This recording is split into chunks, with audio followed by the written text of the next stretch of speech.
Give him some Metamucil, man. Give him some Centrum Silver. We both getting our doctorate, so this is what we do all day. Grumpy Eddie here didn't want to respond back to my text message. Oh, really? Nah. Tell me how the friendship started. Oh my God. I would text him, he wouldn't text me back. And he would, leave me on red for days. We kind of know how guys are not as friendly, and guys are not as open, when it comes to meeting friends, especially after 40, and it can be very difficult for men. And even studies show that men have a difficult time making friends after 35. What was happening when he was reaching out? We can say we were busy, but tell me what was going on. I wasn't sure. I have a small circle of friends, and I could tell right out that he wanted friendship, okay? And I didn't know if I was prepared to give that. And I didn't want to give that being wounded. My heart as a man, at my age now, I don't have time to get to know somebody and it's not what it is. And because I'm a very transparent, very vulnerable person, and when I love hard. And I just did not want to get into that. And so I was not sizing him up. I was more so taking care of me, making sure that I didn't invite something into my life that I wasn't ready for, because I don't know, when I finally responded, what did I say? Do you remember? Oh yeah, your famous emoji, the muscle flex. That was it? That was it, the muscle flex. It was one of those things that we as men, we're so closed off at times, because when men get hurt, it really changes our function in life.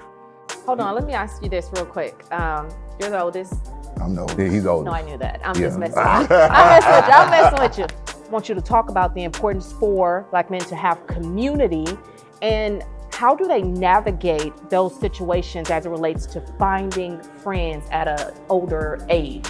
The community is so important for Black men because it provides a sense of belonging. And I think for Black men it's so important because so many Black men feel ostracized, by society. And if you feel ostracized, you feel you don't have a place that will accept you, a place where you fit. And when you don't feel like you fit, you're gonna operate as a misfit. And it's so important for brothers to have community, because the worst place a man can be left is left alone with his thoughts and feel that no one cares. Community provides hope. Most men who die by suicide, it's normally in their cars, they're by themselves. It's normally in a space where they're secluded because they feel like all hope is gone. I think that what he's saying is so powerful, because as I've grown, I've always had a circle, but that circle didn't create the culture that was needed for me to actually be a contributor to society. So being in a circle that makes you think that being this way, that's not good, is okay, that's not the circle, because you're still going to be alone when pressure and problem comes, or you're going to get the worst advice. Community is being able to have a safe space where we have a correction culture, where we have culture to fix what's been broken, and it's okay for you to tell me what's broken. And it's okay for you to not feel offended that I'm telling you this needs to be worked on, brother. And there's a truism that you gotta give something to get something. Yeah. And part of me is whenever I go into friendships, I go into them based off what do I bring to them? What can I give to them rather than what can I get from it? How do we get to the people that are just like, look, I ain't trying to hear nothing you talking about. These been my friends, these been my homies since back when. I ain't trying to expand the circle. How do you get through or have conversations with those individuals?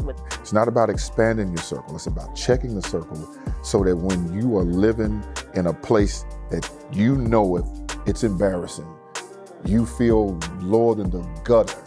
Can you tell that to that circle? Does that circle have the necessary tools to help love you through the worst season of your life? Or all you getting is, hey, I got your back. That's not your circle. It's baffling to see how many Black men are unable to smile. Right. Because it's not something that they have against you, but it's a lot of suppressed emotions, anger, unresolved trauma, unresolved issues.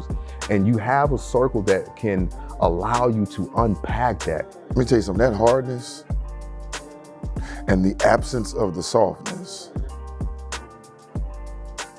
created for me an inability to be soft for my children, for my spouse.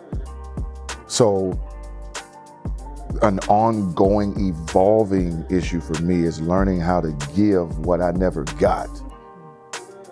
And so that created space with my children. And I'm blessed with some beautiful children that are allowing dad to still work out all of his trash. But for the man that thinks it's got to be like this all the time, nah. In the end, no doctor treats you with this. No nurse treats you with this. No good speaker makes an impact with that. It's the soft touch.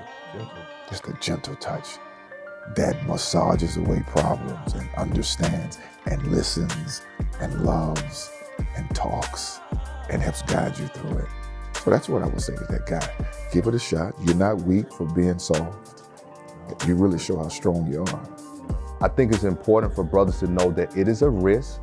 Friendships are risks. They're like relationships. You may take a risk and it may not work out. It is okay. And if it doesn't work out, I want the brothers to know that I still believe that community is the best form of coping for men.